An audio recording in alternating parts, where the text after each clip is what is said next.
نبی کریم صلی اللہ علیہ وآلہ وسلم نے فرمایا وہ شخص جنت میں داخل نہیں ہوگا جس کے دل میں ذرے برابر بھی تکبر ہوگا۔ ایک آدمی نے سوال کیا، آدمی کو یہ پسند ہے کہ اس کا لباس اچھا ہو، اس کے جوتے اچھے ہوں؟ آپ صلی اللہ علیہ وسلم نے فرمایا یقیناً اللہ تعالیٰ جمیل ہے، خوبصورت ہے اور جمال کو پسند فرماتا ہے۔ تکبر کو ٹھکرانا لوگوں کو حقیر سمجھنا ہے۔ رسول پاک صلی اللہ علیہ وآلہ وسلم نے ارشاد فرمایا 3 لوگ ایسے ہیں جن سے اللہ تعالیٰ قیامت والے دن نہ کلام کریں گے، نہ ان کی طرف دیکھیں گے اور نہ ہی انہیں جنت میں داخل کریں گے۔ فرمایا یہ 3 لوگ کون ہیں؟ بولے ایک بوڑھا زانی، دوسرا جھوٹا، تیسرا متکبر فقیر جس کے اندر تکبر ہے۔ رسول پاک صلی اللہ علیہ وآلہ وسلم نے ارشاد فرمایا کہ آدمی کے دل میں ایمان اور تکبر جمع نہیں ہو سکتے۔ جس شخص کے اندر ایمان ہے اس کے اندر تکبر نہیں ہوگا، اس کے اندر کیا ہوگا؟ عاجزی ہوگی اور اللہ تعالیٰ کی رضا حاصل کرنے کی خوشنودی ہوگی۔ رسول پاک صلی اللہ علیہ وآلہ وسلم سے کہا گیا کہ لوگوں میں کون سب سے افضل ہے؟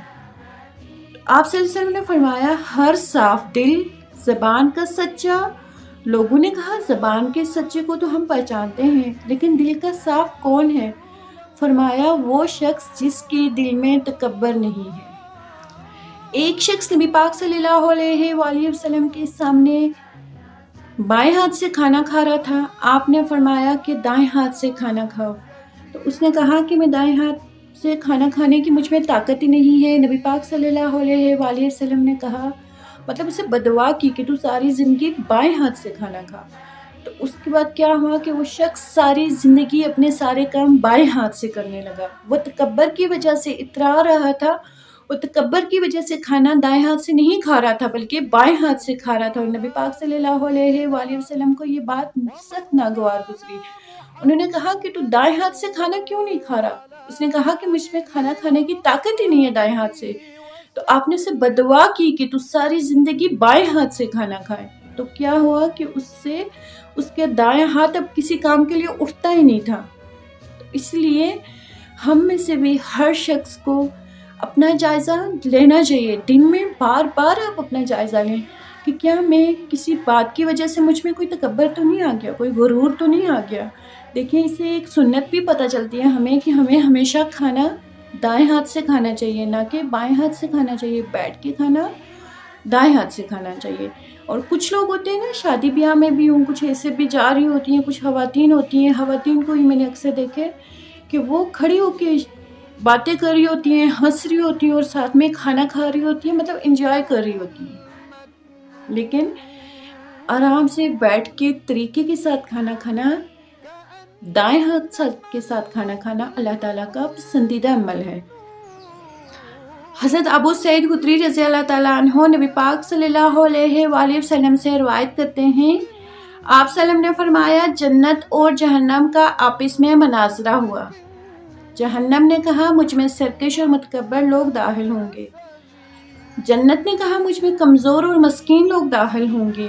اللہ تعالیٰ نے ان دونوں کے درمیان فیصلہ فرمایا۔ جنت سے فرمایا کہ تو میری رحمت ہے، تیرے ساتھ جس پر چاہوں گا رحم کروں گا، اور جہنم سے کہا تو میرا عذاب ہے، تیرے ساتھ جس کو چاہوں گا عذاب دوں گا، میں نے تم دونوں کو بھرنا ہے۔ یا اللہ ہم سب کو جہنم کے عذاب سے دور فرما اور ہم سب کو جنت میں جانے کی توفیق عطا فرما، ہمارے اعمال کو درست فرما۔ ناظرین، یہ دنیا بہت تھوڑی ہے، بہت چھوٹی ہے۔ اللہ تعالیٰ ہم سب کو دے کے بھی آزماتے ہیں، ہم سب کو لے کے بھی آزماتے ہیں، لیکن ہمیں ہر حال میں اللہ تعالیٰ کا شکر ادا کرنا ہے۔ اگر اللہ نے زیادہ دیا ہے اس پہ تکبر نہیں کرنا، اترانا نہیں ہے۔ کیوں؟ اس لیے کہ یہ ہمارا کوئی کمال نہیں، یہ سب ہمارے اللہ کا دیا ہوا ہے۔ اگر اللہ تعالیٰ نے ہمیں حسن دیا ہے، جوانی دی ہے، اللہ تعالیٰ نے ہمیں دولت دی ہے، مال دیا ہے، یہ سب کیا ہے؟ یہ سب اللہ تعالیٰ کا احسان ہے۔ ہمیں اللہ تعالیٰ کا شکر ادا کرنا ہے اور ہمیں اپنے سے کمتر لوگوں کو دیکھنا ہے۔ اگر ہماری وجہ سے ہماری ذات سے دوسروں کو فائدہ ہوگا تو ہمیں ان کے لیے فائدہ مند ہونا ہے، نہ کہ ہمیں ان کے لیے اذیت کا باعث بننا ہے. ٹھیک ہے، آپ سب نے اپنا جائزہ لینا ہے کہ کیا آپ سب کے دل میں کوئی نہ کوئی ایسی بات تو نہیں ہوتی. اللہ تعالیٰ نے اگر آپ کو ایک بہت اچھی گاڑی دے دی، بہت اچھا بنگلہ دے دیا، بہت اچھا گھر دے دیا، تو اس کو لے کے آپ بہت زیادہ اترائیں نہ. اللہ تعالیٰ کا شکر ادا کریں. کیوں؟ یہ آپ کا کمال نہیں ہے، یہ اللہ تعالیٰ کی آپ پہ خاص رحمت ہے. اللہ تعالیٰ نے اگر آپ کو حسن دی ہے تو یہ اللہ تعالیٰ کی رحمت ہے، اس پہ آپ کا کوئی کمال نہیں ہے. انشاءاللہ اگلے جمعے کو نئے پروگرام کے ساتھ حاضر ہوں گی. تب تک کے لیے اپنی میزبان سلمیٰ حالی کو اجازت دیجیے. اللہ حافظ. سبحانک اللہم و بحمدک، نشہد ان لا الہ الا انت، نستغفرک و نتوب الیک. السلام علیکم ورحمۃ اللہ وبرکاتہ.